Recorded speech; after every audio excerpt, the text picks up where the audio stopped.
Oh my god, look how handsome I am. And sick, apparently.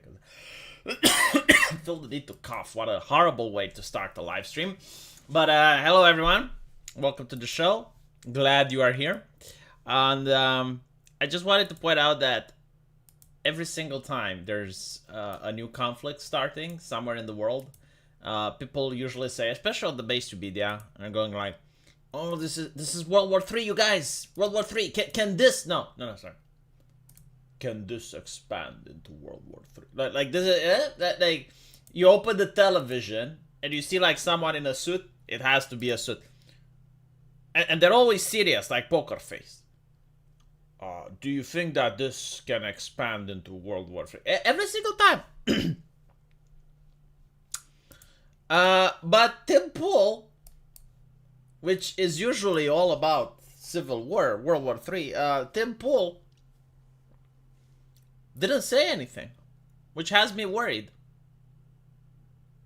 I am concerned. Why didn't Tim Pool say, huh? Like, where's the thumbnail? Like, big thumbnail, like red letters, like World War What is it? Well, yeah, that's the thing, Abdi Muhammad. And welcome back, by the way. I heard things are going bad in Sweden. So this is interesting. Like in Sweden, they're installing cameras in order to have facial recognition because the crime level has gone up in Sweden. Did you know that? Very interesting. Why did the crime level go up? I don't know.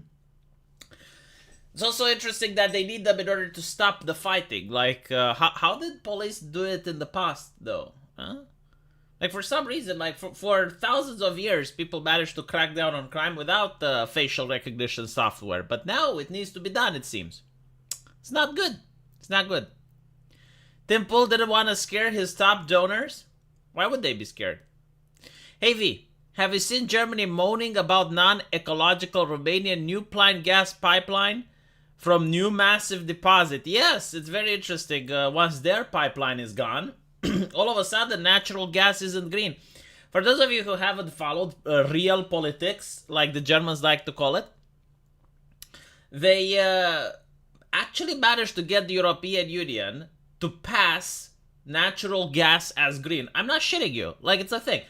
They were having like this massive pipeline from the cock of Mother Russia up their asshole.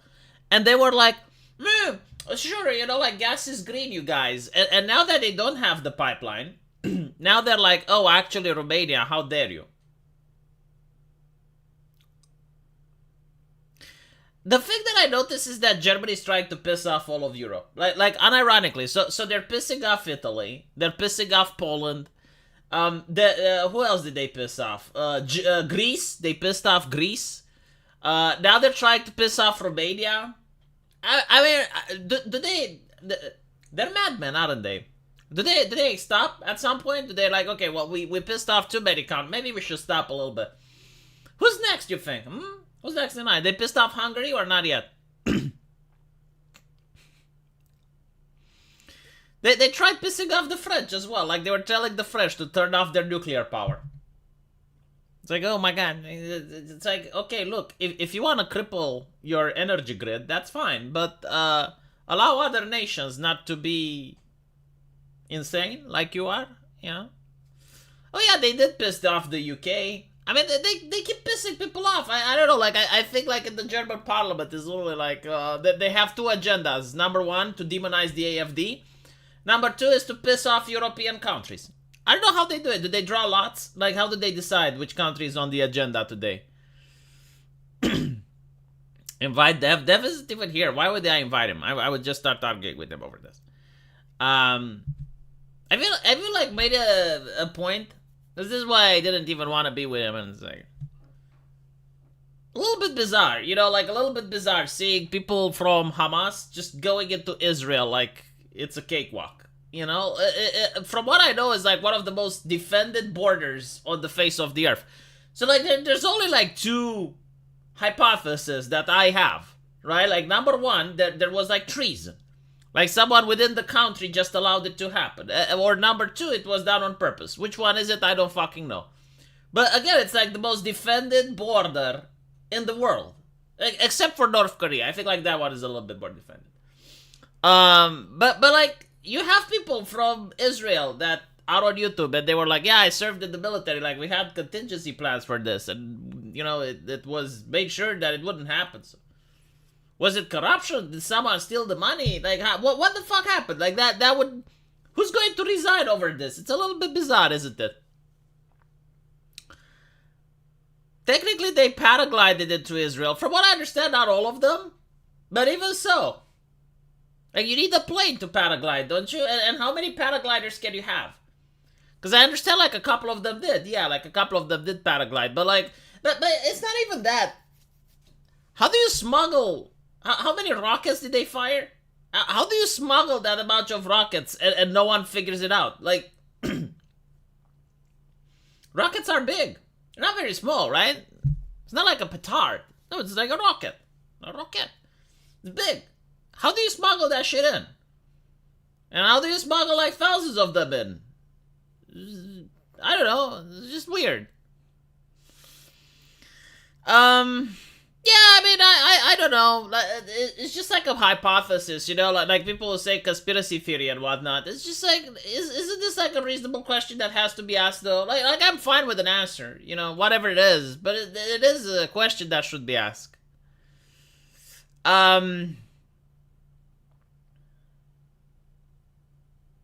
Better question is where they got the paragliders. Oh, that's easy. They got it from Afghanistan. Like, this is what I said. People weren't believing me. Like, I think Dev didn't believe me, or I don't know. But it was like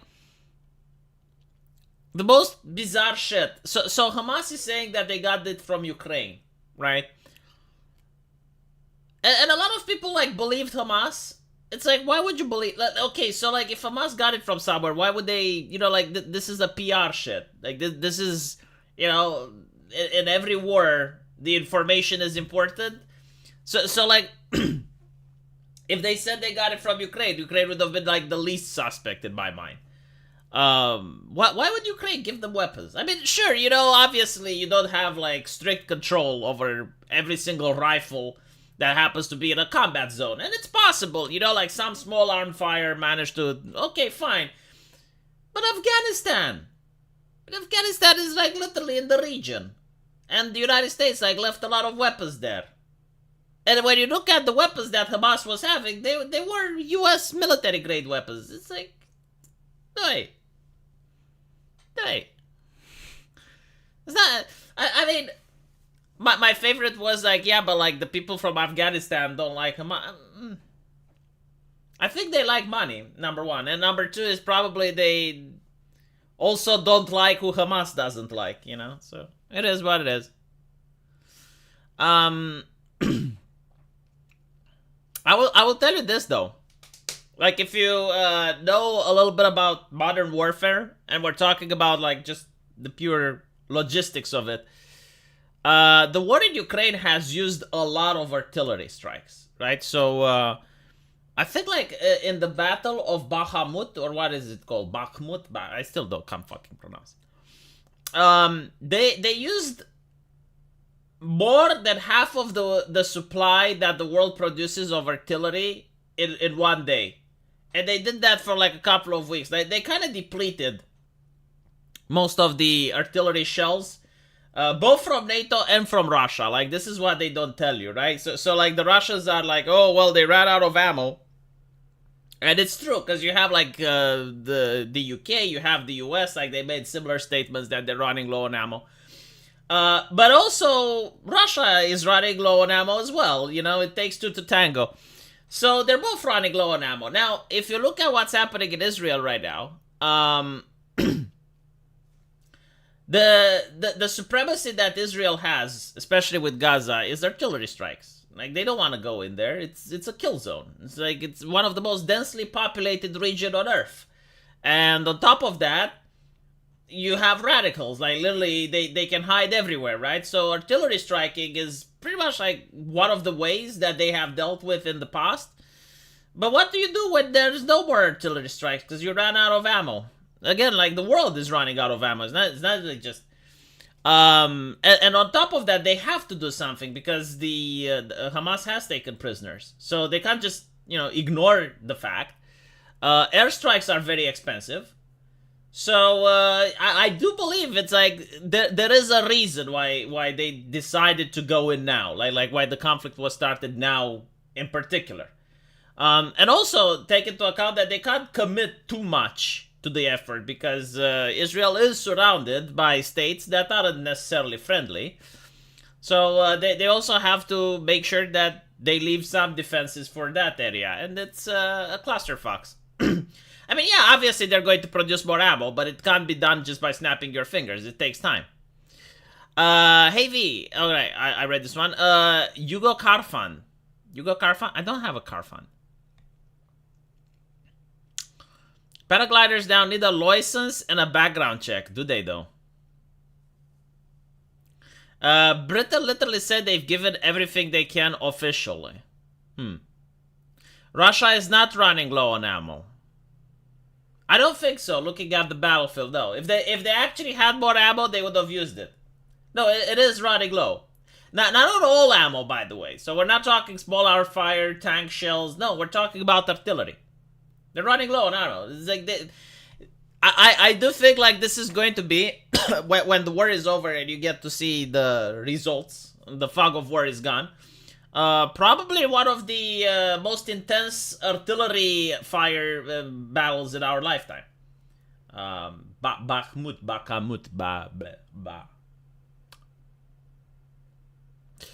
Good thing is that there is no something like corruption of the military personnel in all countries. The thing with corruption is that, yeah, like usually the military is the last one to get corrupt. But if you have peacetime for a long while, and we're talking usually decades, eventually you do get corruption in the military. It's very profitable, by the way. Like the military, like here's something that most people don't know. It's not just profitable to buy weapons, it's also profitable to dismantle them. Like, most military weapons, they have a lifespan. 10, 20 years, depends. The thing is, when a bomb, like let's say, I don't know, a missile, when it expires, you can't just throw it away, you have to dismantle it.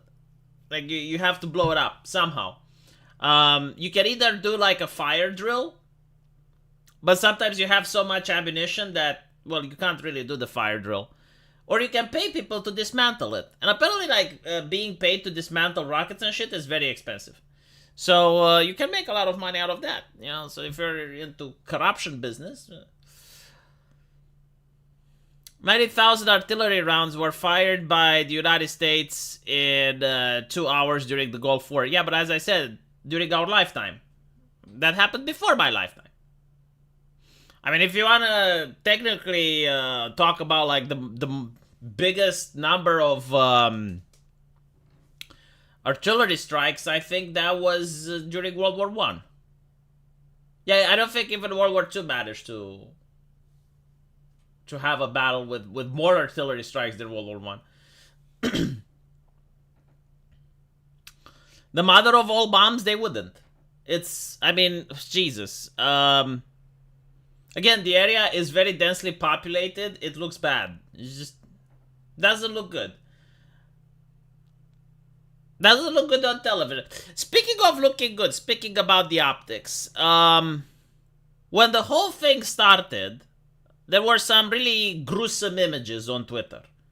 Like some of the most gruesome images that I have ever seen. Well, actually not ever, because I seen ISIS do similar things, but it was gruesome. So let's recap. Old people getting shot, women getting kidnapped, bodies of people being paraded. There was another video where they shoot a dog and then they go into the house of I think like a Jewish family, I guess. And they go into their fridge, they drink some orange juice, and then they set fire to the place. And you have the leftist activists. All of them were left-leaning, unironically. I don't think I saw a single right-wing. I'm sure there must have been, but like, most of them overwhelmingly left. And they were cheering about this, right? And they were, like, most people were telling them, it's like, dude, that's a war crime, that's not cool. Well, what do you think decolonization looks like? What do you think it's like? Do you think they're academic papers and stuff? No, this is what decolonization looks like. The next day, Israel went into Gaza. The same activists, horrified. And they were wondering, it's like, why do the public not support them? It's like, why don't you care? And people were just retweeting their quotes back at them. Like, usually when you take someone else's Twitter posts and you show it to them, it takes like 1 year, maybe 2 years, you know, like, kind of like Mr. Hogg, right? David Hogg does that. Like he will have a take, and people will like go back in his timeline and find something that he supported completely oppositely 1 year ago and show him the take, right? You didn't even need to do this with the Twitter activism. It was literally like 1 day apart. The thing that they don't understand, by the way, is that the reason war crimes exist. This is important, right? Like war crimes, the first time they were, like people even came up with the concept. It wasn't because it's like, oh, we're humane and you know, we have morals and shit. No. It was literally because it's like, all right, well, let's do this. Okay, we don't do this to your guys, you don't do this to our guys. Like, literally, that's it. That was how the concept started. It was like, okay, well, let's have like a code of conduct. Like, we understand we're conducting combat operations, but in order to conduct combat operations, you can't do it without parading the bodies of the innocent, especially women and children. You know, it's kind of like, believe it or not, like there have been conflicts where the code of conduct was respected. World War II, for instance. I keep giving this example. I said it on my main channel as well. It was called the Knights of the Air. People who were flying planes, the pilots, they considered themselves to be above the soldiers, right? Like literally they were above the soldiers. But basically like they weren't the ones that would be covered in muck and sit in the trenches, right? So they were in the air. And they believed they had the code, right? Like they identified more with the enemy pilot than with the soldier on the ground. And the code was that if you're parachuting, so, you know, your plane is damaged, you're ejecting. Well, you couldn't eject, but they would just jump, basically. If you're parachuting, it's a very easy target to shoot someone with a parachute. Like, it's almost impossible to miss. Like, he's not a sitting target, but it's like... and the code of conduct was that you're not going to shoot a person parachuting, because like they're going to eventually fall on the ground, and they're going to be arrested while on the ground, right? Like, that was the idea. However, the British were a little bit stunned when they noticed that the Germans do not shoot pilots over London. Like, that's documented. You can look it up. So many pilots, you know, they would eject, and the Germans would allow them, even though, like, they would fall on the ground, and then they would manage to take a plane the next time there was conflict. So, you know, this was actually respected. Sabaton has a really cool song about it. And eventually, this whole thing stopped the moment that the Nazis went into the Soviet Union. Now, there's reasons for it, but the Soviets didn't follow this code. They would shoot down any German person that was paratrooping. And the Germans shot back, right? Like, so like, that's why you have the idea of, like, okay, we're not doing war crimes. The main reason isn't necessarily a moral one. It's just like, you don't do it to us, we don't do it to you. It's literally like that, right? Like, you don't fuck with our guys, right? Because if you take prisoners from us, we take prisoners from you, and the way you treat our prisoners is going to how we're treating yours. It's literally that. I think it was a Geneva Convention thing, not a code of honor between pilots. Usually these conventions appear because, like, the situation on the ground is as such that it then gets transpired. Like, it wasn't with all the weapons, by the way. Like sometimes there were disagreements. For example, the shotgun. The shotgun really freaked out the Germans. This was during World War I. So the Americans come with the shotgun, and it was called the trench gun first. And the reason it was effective is because, well, like during close range, you can't miss. So with the shotgun, it would just go like blank, blank, blank, blank, and it would clear an entire trench. It was very gruesome as well, like dismemberment. I mean, you can imagine. Germans didn't like that. They actually wanted to outlaw the shotgun, and they said that if they catch any soldier, even with shotgun shells, it's an instant execution. So the Americans responded with, okay, if you do that, then anyone that uses a flamethrower is going to immediately be executed. So, my point is, like, there were negotiations about, like, what's allowed and what isn't. The flamethrower, from what I understand, because it's so effective even today, it can be used. I don't know if it's outlawed. The shotgun definitely is not outlawed. But for example, other things like plastic mines, there's one more thing that they used to do that is now illegal. Poison bullets. Like, I don't even know how effective it is, but basically in World War I, they would soak the bullets in their latrines. Like, they would cover the bullets with feces and stuff. Like, the idea is that once the wound gets in, it gets infected. So if it gets infected, then the soldier is taken out of action for a longer time. I don't know if that's true or not, but at least that's what they thought, and now that is being outlawed. Plastic mines is outlawed because you can't detect them. They're very difficult to... first of all, like, if you get injured with one, they can't do X-ray in order to find where the shrapnel is. And secondly, if the war is over... and you have like a minefield with plastic mines, they don't have a way to figure out where they are, so. But anyway, right, I want to talk a little bit about the war crimes that I'm seeing on Twitter. A lot of people are saying, oh, okay, so this is actually going to be my video for tomorrow with just some guy.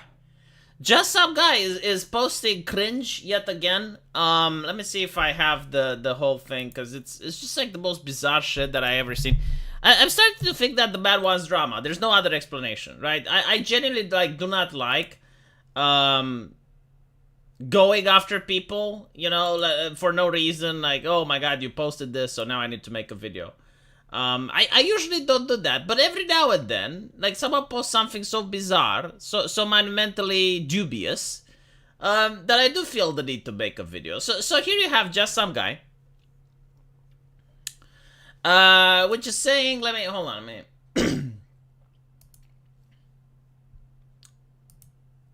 It would help your argument if the right hadn't spent the last year applauding the atrocities committed against the Ukrainians.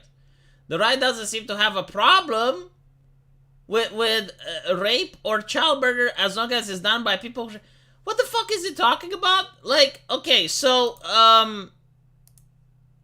like, first of all, every single politician that I know that's on the right, every single, like, mainstream pundit on the right was never cheering for the atrocities in Ukraine. I haven't heard a single person. Like, if you guys can name me anyone that has, like, more than 500... well, actually, you know what? More than 100,000. More than 100,000 subscribers that is a right-winger and was cheating. Like, I've never heard of something like... I'm not saying they don't exist. Like, maybe they do, but, like, I haven't heard them. Like, the most that people on the right were saying is that they don't want to give any more funding to Ukraine. Like, the idea is, like, okay, well, we gave enough...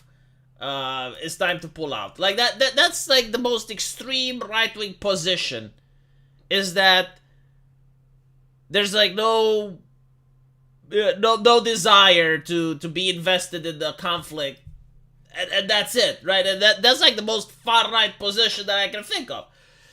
I don't know where he's getting this from.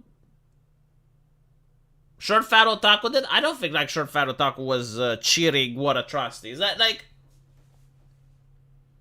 the only person that I... No, so unironically, like, there is the only person that was on Twitter and was cheering for a war crime. It was, that spokesperson. I don't know their name. They're like a transgender individual.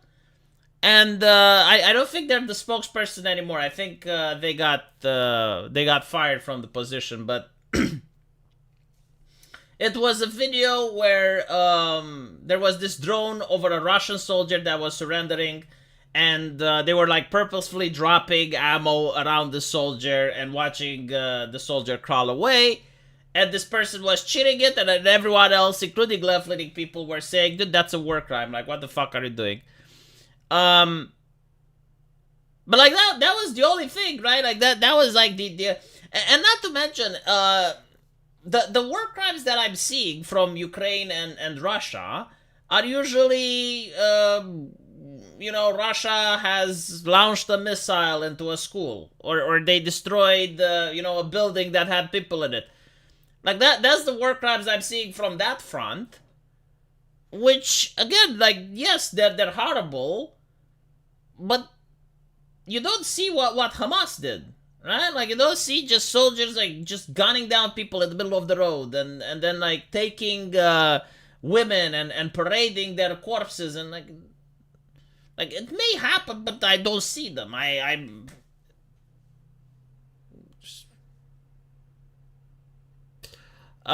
Ukrainians tortured Gonzalo Lira. So what I heard about Gonzalo Lira, like, this is from my inside sources, take it with a grain of salt, is that he was actually mapping strategic objectives for the Russians. And he was told once to cut that shit out. The second time he was told to leave the country. And the third time he actually got arrested. And I think he's going to be kept in prison until the end of the war. There's a trial and everything. But that's the accusation, is that he was actually mapping objectives for the... to be honest, the reason I'm willing to believe this... what type of person does this, by the way? Like, what type of person goes into a combat zone? And especially at Mariupol, right? Like, you go into a combat zone, and you're shilling for the opposite side. While on the combat zone. I mean, it's an interesting take. I don't know. But why can't you do it from outside the combat zone? Like, he could have literally done all of his videos from Poland. It's just like literally a little bit across the board. Like, literally just all the video. It's kind of like me going into North Korea and talking shit about Kim Jong-un, you know? Like, sure. You can do that, but why though? Like, why would you, right? Like, why do you go into the conflict zone when you can do it from outside the conflict zone? Especially, like, he did have cash, right? Like, he did have, like, 200,000 subscribers. It's not like he didn't have cash to live in Poland, or Romania, or Bulgaria, or any other fucking country that's not within the war zone. Go to fucking Russia, then, if you're shilling for the Russians. You know, it's just so bizarre.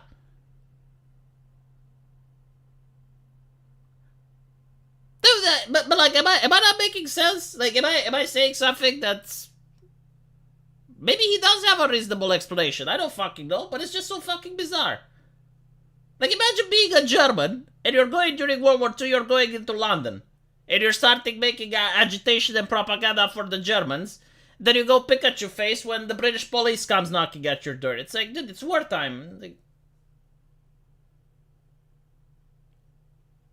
it is what it is. I mean, what can I say?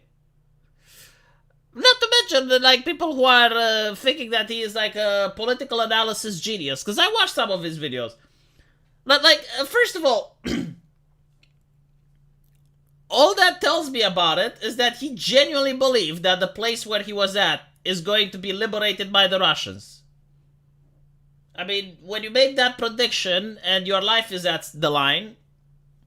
and the prediction is very accurate, maybe you're not very good at making predictions. But the second thing, like he would say, and I generally like don't understand why people would watch him after that, but like he would say something like, there was this explosion, and he would say, yep, false flag by the Ukrainians. And I'm like, how the fuck do you know? Like, how the fuck do you know? Like, even the soldiers on the ground don't know. Like, the soldiers on the ground, no, and ironically, like, unless you're, like, an officer or someone that's, in a bunker looking at the computer, you don't fucking know. Something explodes. You don't know who did it, why did they do it. That's kind of how combat is. It's kind of how like most modern wars operate. Like usually shit blows up. You don't know who blew it up. Is it your guys? Is it the enemy? You don't fucking know. That's where the enemy comes from. Point your gun at that direction. But no, he's alive, of course.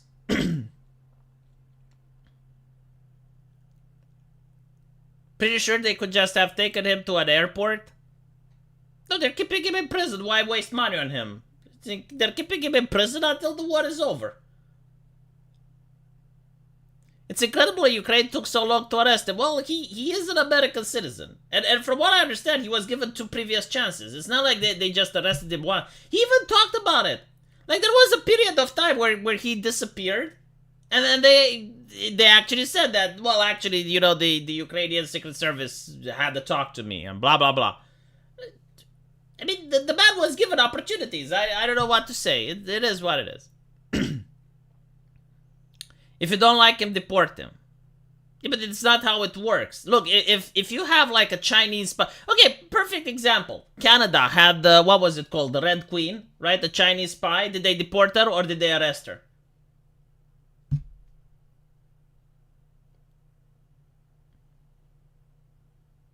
Usually spies get worse than arrested, you know, like throughout history. But it is what it is. You know, like, I'm not justifying it or condemning it. My only question is, like, why was he in the country? There's no fucking reason. And when I heard from my sources that he was mapping objectives for the Russian army, it's like, okay, well... I mean, that would make sense why he is in the country. Because, like, none of his videos were actually from within the combat zone. Like, he was videoing from a hotel. And I'm like, well, if he's videoing from a hotel... Why can't he video from a hotel in Poland? Why can't he video from a hotel in Bulgaria or Romania or any other neighboring country? You don't have to do it from within there, right? Anyway. Now he's James Bond. You know, you say that, but I think in World War II, in Norway, there were a lot of German citizens that also mapped the objectives for the German army. So it's not like there's no historical precedent for stuff like this.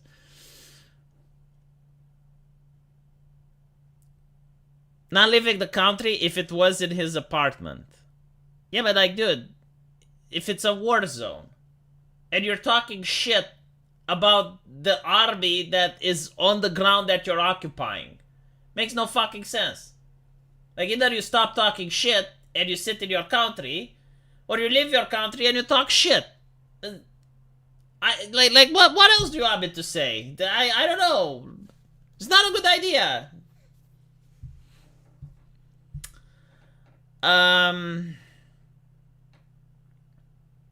Did you hear about Ukraine conscripting women, 18 to 60-year-old? From what I understand, it's medical position mostly.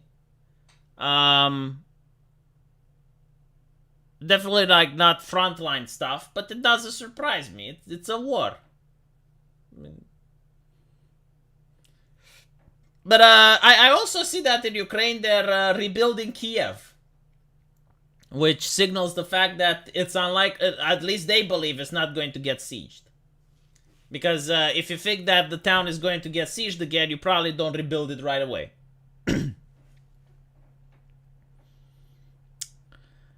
Have you seen Ben Shapiro's video? Nope. Could he have left the country? He's an American citizen, yes. Like, ironically, you can. If you have, like, dual citizenship. If you have American citizenship, you can leave. I don't feel like there's a single place on Earth where if you have American citizenship, they don't allow you to leave. Unless maybe it's a place that's at war with the US. So, North Korea, for example.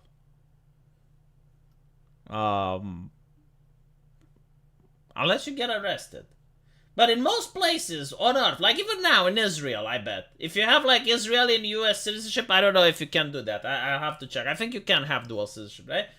So if you have like US citizenship, you can leave.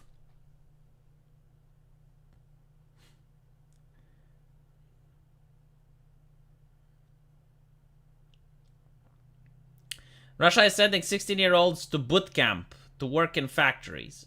It's a war! Well, technically, it's a special military operation.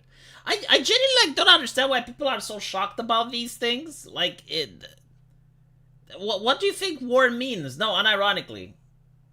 Like it's not like maybe like people are desensitized to it because of the recent American wars, right? Like the Iraq, the Afghanistan, where you're fighting against a power that can't really put up a fight. But the Russian-Ukraine war is a serious conflict. It doesn't surprise me that these things happen. Like look at history. Look at World War One, World War Two. Like, Victor is into dev on stream. Do I? I don't know. Again, like what would happen if in World War II you have like a German citizen going into UK and shilling for the Germans, like doing agitation and propaganda for the Germans? What would happen to him? Like unironically, like legit question. How would a civilized country, right, like Great Britain back in the day, how would they treat someone that, like, during World War II was doing agitation and propaganda for the German army, trying to demoralize the British soldier? How would that be treated? How would it be treated in the United States if you had, like, during World War II, a Japanese citizen that would start shilling for the great empire of the rising sun? And then he would, like, make agitation and propaganda trying to demoralize the US soldier and the US citizen. How would you guys treat him? I know, seriously, like, can we compare events to other countries that had similar conflicts? Just curious. How did America treat Japanese citizens during World War II?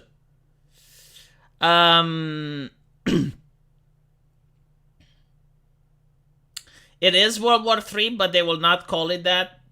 It's in the fucking name, World War, right? Like, the entire world needs to be at war.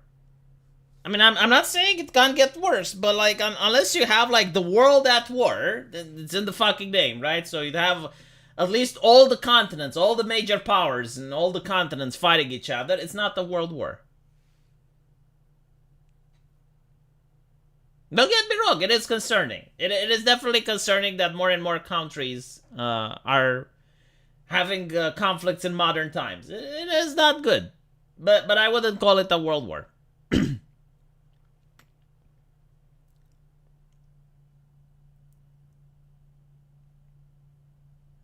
A lot different to how it would be treated now. I mean, it depends. Like, first of all, you can't even compare now because the US is such a major power. I guess, like, if the US went to war with China and it was actually starting to become a bloody conflict, I do think that the United States would not take kindly to Chinese citizens on their soil doing agitation and propaganda for the CCP while at the same time trying to demoralize the American citizen. So I think, like, yeah, that would be a more apt comparison. You wouldn't really get that. Ukraine, Israel, or Taiwan, which is America going to focus on? My money is on Taiwan. But probably Israel a close second. So Taiwan is really important for the American empire. Without Taiwan, you don't have an empire. Taiwan is the main manufacturer of chips. It's kind of like if in World War II, Poland would be the only manufacturer of the steam engine. But not only that, it's also an important trade hub. So America cannot afford to lose Taiwan. But take into account that American military is so vast that it's probably the only country on Earth which can deploy 2 theaters of combat on 2 different continents. So the United States would be able to focus on Taiwan and Israel at the same time. But you also need to understand that Israel doesn't really need that much help. It's one of the strongest militaries in the world. It's one of the most technological advanced militaries in the world. It's definitely prepared. So it can hold out by its own. Taiwan as well. Like, Taiwan is a fortress. It's a nation the size of Germany. It's very well defended. Its people are ready for anything for a long time. It's very difficult to invade due to the fact that it's in the middle of the ocean. Take into account that China actually wants Taiwan intact. Like, they don't want a rubble or a ruin. They want Taiwan intact. So, yeah, it's probably not going to happen. If you're like World War III type of guy, I'm sorry to disappoint. Yeah, the US military is prepared to fight two major conflicts simultaneously. Correct. Will Israel level down all the Gaza Strip? I don't fucking know. But at this point, like, looking at the international community, like, so far even China is like, yeah, no, that makes sense. Because up until now, I was looking, whenever, like, Israel was attacking Gaza, it was like, oh, humanitarian reasons. You had, like, people issuing #concern. The thing is, like, I noticed on CNN, like, this was absolutely hilarious. There was this guy on CNN, and he was saying that Hamas only took military prisoners, and they only attacked military targets. Like, unironically, he had the straight face. And I was like, wow, that is a really hard sell, mister. That is a really hard sell, especially after we saw Hamas filming themselves. Because that was another thing. Like, people were saying the video on Twitter are propaganda. And I'm like, dude, it's Hamas filming themselves. Like, you don't have, like, a television from Tel Aviv film. No. Like, they're literally filming themselves. And they're uploading it themselves. Like, you notice the accounts that they're coming from. Like, the fuck?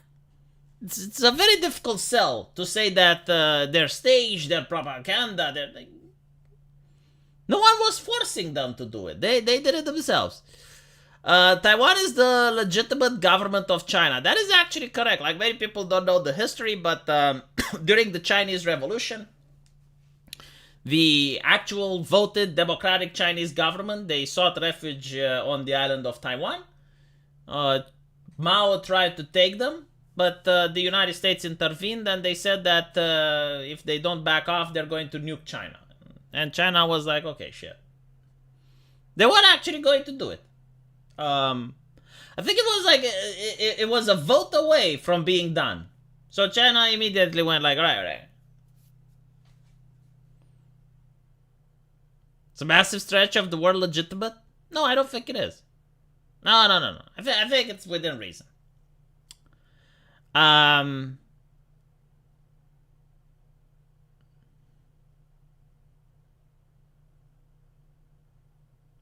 Didn't know that music festivals are military targets.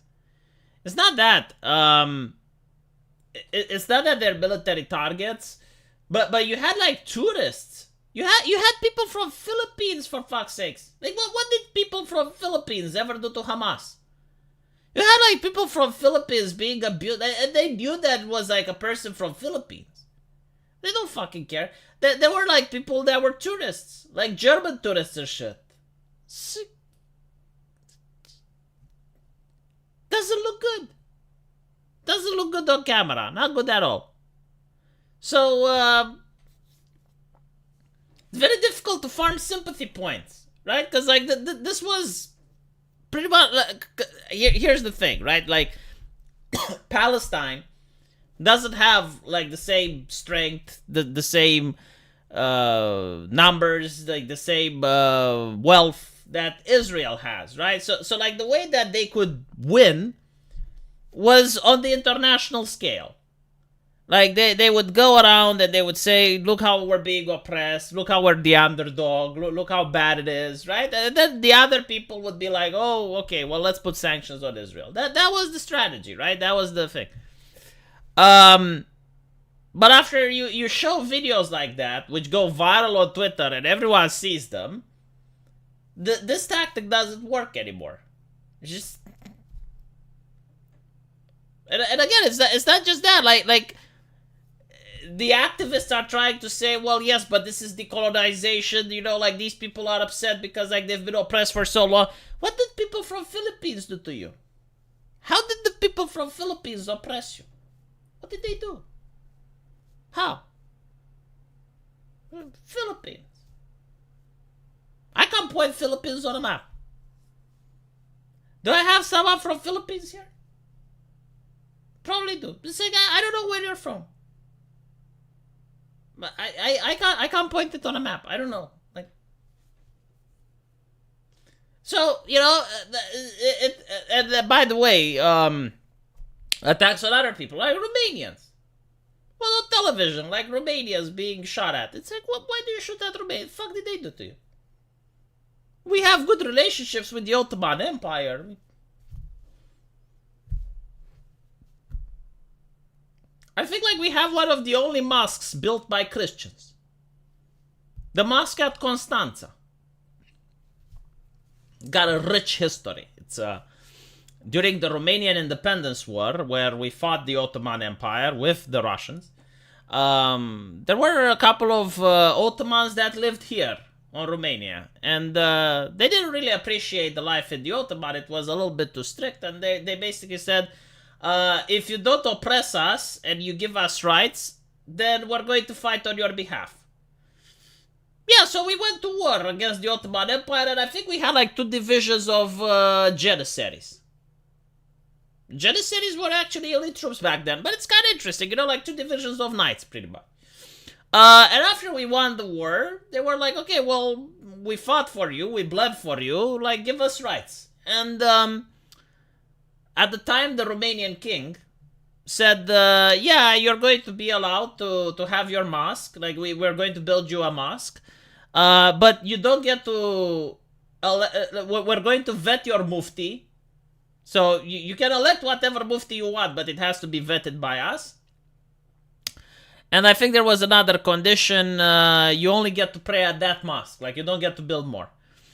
So we have the mosque in Constanza. It's built by the sweat and labor of Christians. It got sanctified by, I think at the time it was like a mufti from the Ottoman Empire. And now it's not, the Romanian mufti is not vetted by the king, it's vetted by, I think it's the Minister of Culture. But one of the reasons we do not have any sort of terrorist attacks in Romania is because the Romanian mufti actually collaborates with the government. Like, he glows in the dark, and he was like, do not allow these preachers from Saudi Arabia and Qatar, and he gave a list of names, because they're extremists. They're preaching a very extreme version of Islam. When the Ottoman Empire, I mean the Turks, they wanted to build a grand mosque in Bucharest, one of the largest in Europe, and was like a cultural center. And it was the mufti that came on and he said the Romanian Muslims have very good relationships with our Romanian brethren. We have our mosque from Constanza. We do not need this gigantic mosque from Bucharest. We don't even have the numbers to fill such a cultural center. It's way too big for our needs, and it only fans the flames between us and the Romanian brethren, which we have a very good relationship with. I mean, what can I say? You know, the system is working as intended. Very few people know about this, by the way, but it's an interesting historical fact. Yeah.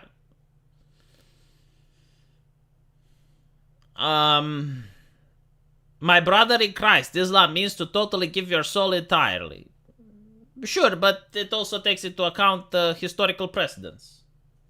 You give your soul, but the mufti has to be vetted by the Ministry of Culture and Religion. You oppress Brother Tate. Brother Tate is going to get his time in court. How is he being oppressed?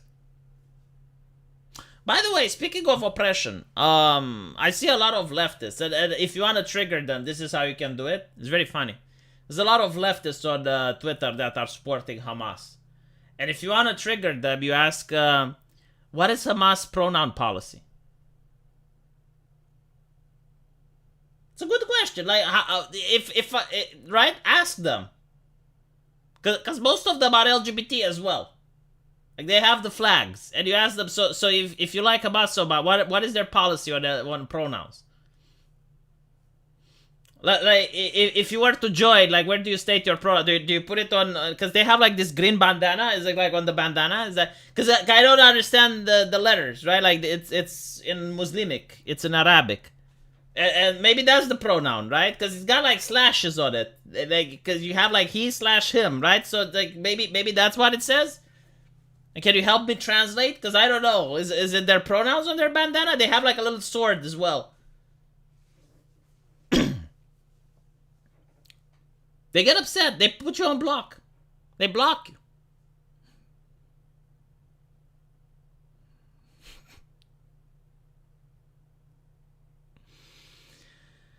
I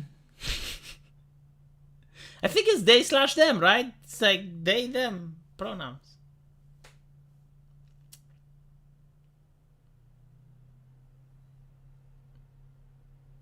I generally like do not understand the cozying up, because usually like the more socialist they get, the more pro-Islamic they are, and it's like, yeah, but isn't socialism an atheistic thing? Like, do you guys not appreciate atheism? I thought you guys like atheism. But for some reason, they like Islam. Which is like, out of all the fucking religions, is the most... How should I put it? The most conservative. Right? Like when you look at Christianity, it's a lot more tolerant to the infidel. Let's put it like this. Even Judaism is more tolerant to the infidel. Islam, it depends. Like in most places it is, but when you're like, okay, Hamas. You're a socialist. And you like Hamas. Interesting take. What can I say?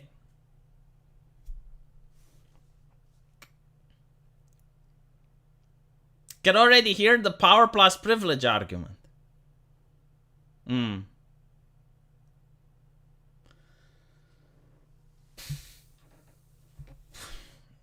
Islam is exotic, but isn't like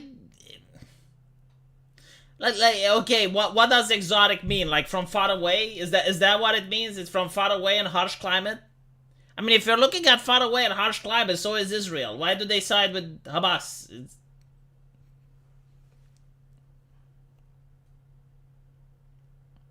Colonialism bad. Well, isn't Islam like didn't they have like the Islamic Empire? Like it's in the fucking name, the Empire. Is that? Huh? Did I not learn about it in school properly? It was the Islamic Empire. That's what I learned. And I remember, like I opened the history book. It was like right there, the Islamic Empire. Oh, quite big by the way. It painted a lot of the map. Almost achieved cultural victory at one point.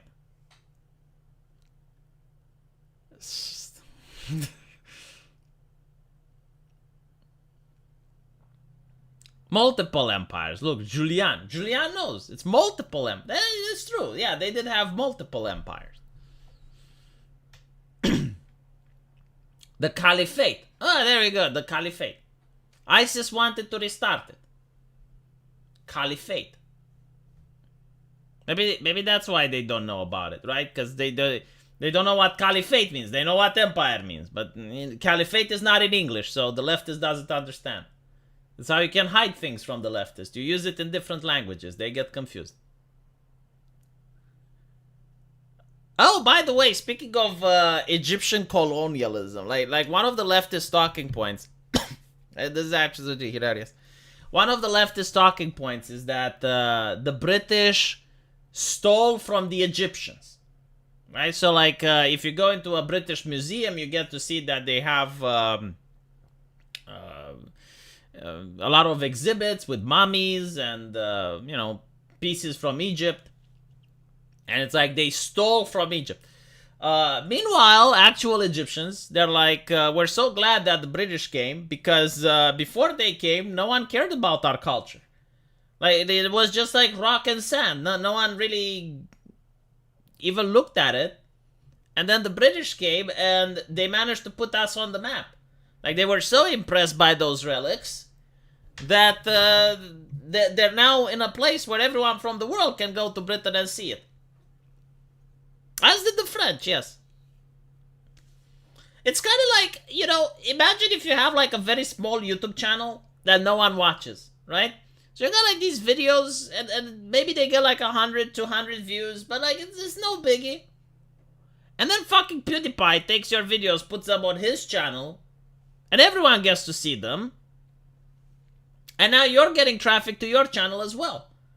And people are like, whoa, this is a great channel, like I'm glad. Sure, maybe PewDiePie makes more money, you know, because it's his channel, and you know there's more views on your videos on his. But like at the end of the day, you from 100 views that you used to get, now you're getting like hundreds of thousands of views. You know, I would call that a good deal. But anyway, it is what it is. Like, well, what can you say? The British Museum is not a historical React channel.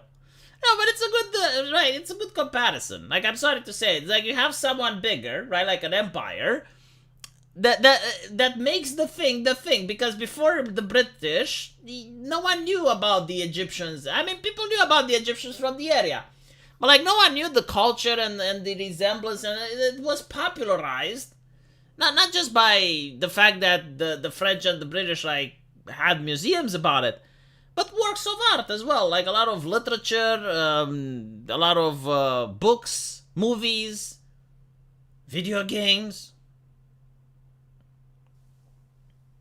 Yeah, like for example, good point. If you talk about modern Greeks, they don't care about their history that much. I mean, some of them do, but like it's kind of like meh. Yeah, sure. By the way, like the tourism to Egypt is insane, and the tourism to Egypt exists because of the glorification that we've done here in the West. Like if no one would have wrote about the pyramids, right? Like people in the West who go to Egypt. Where do they read about the pyramids? Do they read it from some Egyptian text, or is it like they know from pop culture here in the West? They read the book about it, they saw a movie about it, they watched a YouTube video about it. So you go to Egypt, you spend your cash on tourism, and that's good for the Egyptian economy. ER was cancelled because PewDiePie shouted him out. He wasn't cancelled. He's still on YouTube, as far as I know. He still has a channel. He did have to delete a lot of videos. He didn't get cancelled. And again, like, he actually became more famous because of it. Like, before he got shouted by PewDiePie, he was a medium channel. Then he became a big channel. Napoleon banging Cleopatra got Egypt so many followers.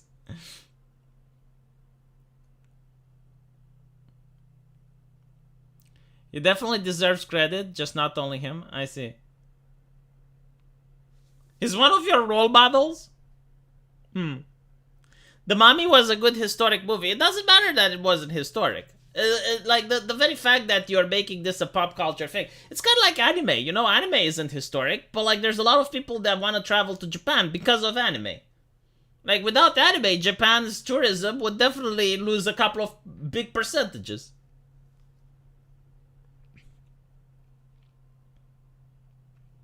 Imhotep was a bad dude. Anyway, right. I should go back writing for my video game, because finally I'm putting the dialogue in. Nightmarish scenario. But thank you guys for watching. I appreciate it. Hopefully you'll watch my other videos. And I'll see you guys